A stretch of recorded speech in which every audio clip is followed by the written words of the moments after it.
Hey, I'm Edward Gonzalez with Aperture 35, and today I'll be talking about the CAST. I'll be talking about this computer that I've talked about in the past as well, how to keep it cool, the RAM, when it comes to the Atomos Ninja 5 and the VideoAssist 12G. I've gotten a lot of questions about this, so that's the reason why I'm addressing these issues today. And it's just a big mess that's going to be put together and hopefully comes out quite decent. So let's get right into it, and one of the things I really want to address is the fact that I am returning the Atomos CAST. Today is August 6th, and today is the last day for me to return this item. It's nothing that I really want to do, but due to Atomos' lack of, coming forward when it comes to the firmware, they have changed their website to say now coming soon, but they still kind of messed up in a way, because if you go towards the bottom on the pricing, it still says available July 2021. So as you can see, they're already late. It's August. And nothing has happened, and I've had this device for a month, a solid month, waiting for something from them for it to happen. So today, I'm actually going to put this together and send it away. It's just the fact that I'm just protecting my investment, and thus far, since I have no clue whether it works or it works properly, rather, I'm much rather send it back. I know the middleman's going to take the hit, but I'm sorry, it is what it is. This is my perspective. If you guys still want to keep it and wait for that firmware, please do. I'm probably going to move forward and just forget about this 100%. So the box is quite nice. The packaging was made quite well, and I really like it because it's kind of like the Ninja 5. And it just comes with a USB-C, and the USB-C cable just goes in there. And I'm putting this back right now, closing it up. And this just goes in here. Now, if it came with a manual, I don't recall. I just know that I can't find it, so it's just going back the way it is. So goodbye, CAST. This is it for you guys. Got our box here that we like to use. So I'll bring that here, put it here, put it right there. I'm hoping that it holds the delivery process. I got a lot of questions as far as firmware not working with the Ninja, not working with H265, not working with the VideoAssist 12G because of Blackmagic Raw. And the problem has been due to the fact that either your HDMI port has been compromised, or it's broken, or it's not working properly, or you have jumped firmware updates. And by that I mean, like, you went, let's say, from firmware 3.0 all the way to 3.3. If you skip 3.32, there's a good chance that your camera is not updated with the proper drivers and the proper plugins for it to communicate with the Ninja and the VideoAssist 12G when it comes to raw outputs. So if you skipped it and you just went straight to 3.31, there's a chance they may not work. And that's what's been happening with one of you guys right now, where like they skipped all the firmware updates and just installed the very latest one. The problem consisted as far as the camera not working. Now, it may be something else as well. Just to be cautious, I would highly recommend for you guys to do all the proper updates in the sequence it's supposed to be.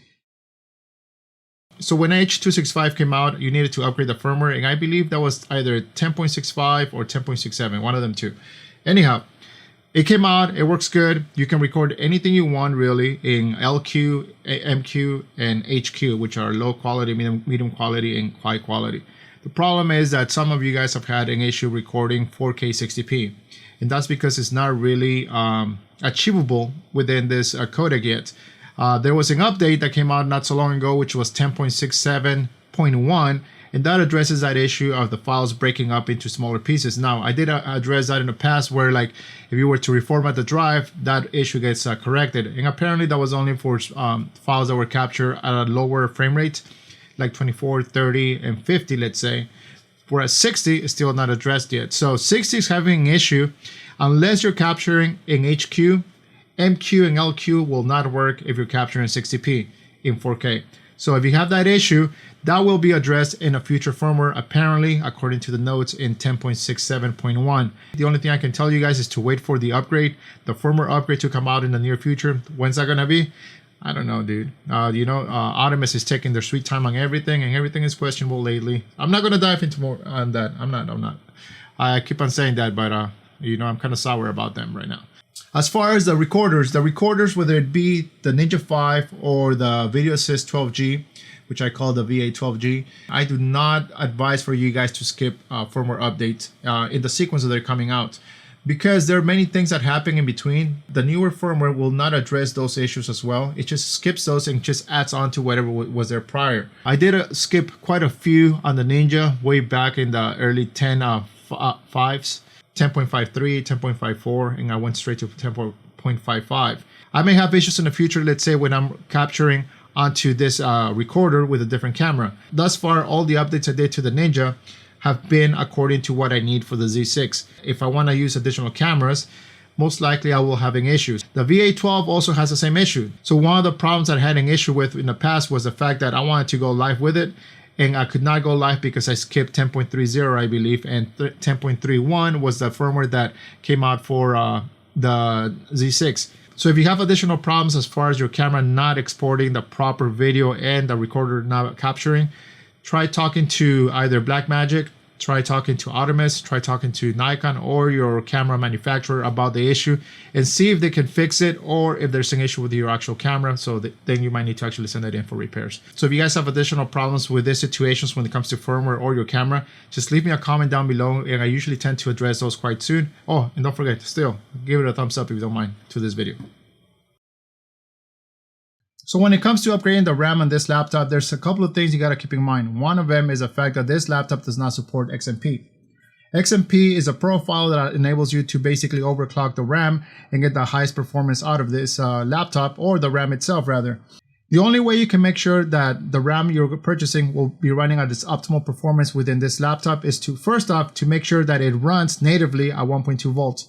Two, that it's PC3200, but it will downclock itself to 2933. Make sure 2933 is the base setting for the RAM that you're purchasing, and you should be fine. Crucial does have one, and so does G.Skill, but the ballast version that I purchased for this laptop does not run at 1.2 volts. It's actually 1.35.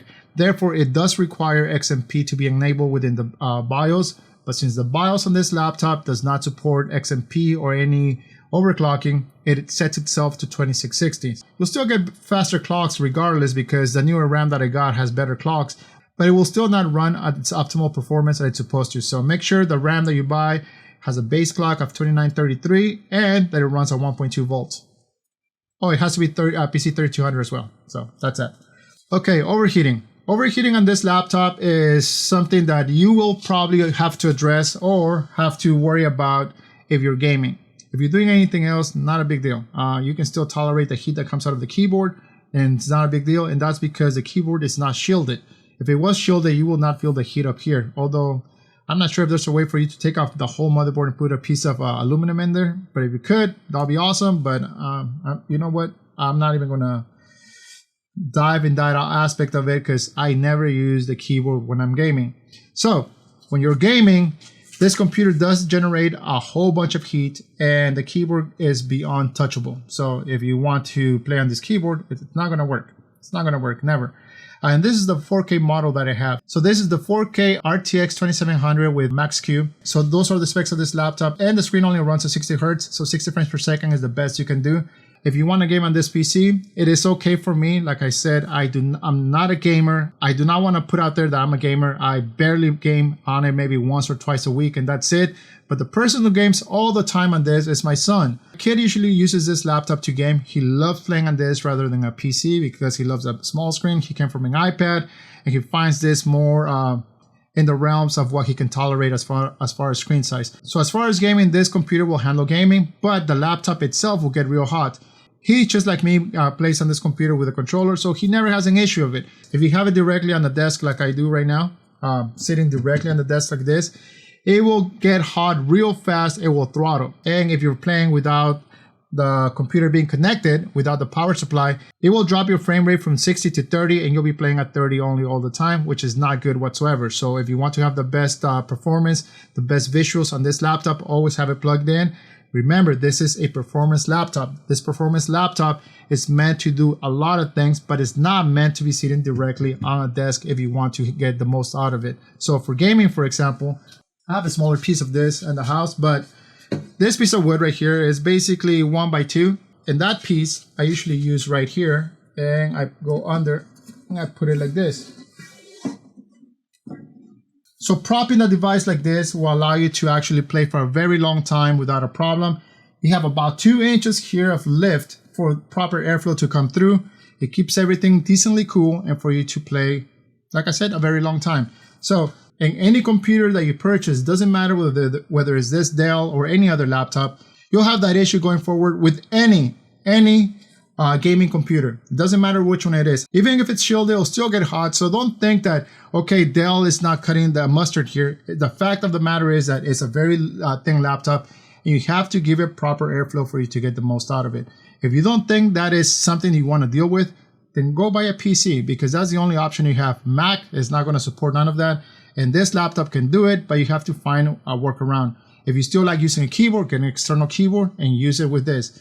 That's the only solutions I have for this thing, because there's options to it. You just have to make sure that you will be able to accept them. So with that being said, I'm sure I covered most of the problems that you guys have with this laptop, the Ninja 5, the VideoSys 12G, the Z6, and of course the Cast. To me, it's a slap to the face, the fact that they announced it, they backtracked, now they have no idea when things are going to come out. And vendors ended up putting the device on hold, so they're not selling it anymore. You know, it is what it is. No big deal, I guess. So I think that addresses the major questions you guys have when it comes to these devices. If you guys still have questions, please leave your comments down below. Don't forget to subscribe and don't forget to share and like this video as well. So with that, thank you, and I'll see you guys next time.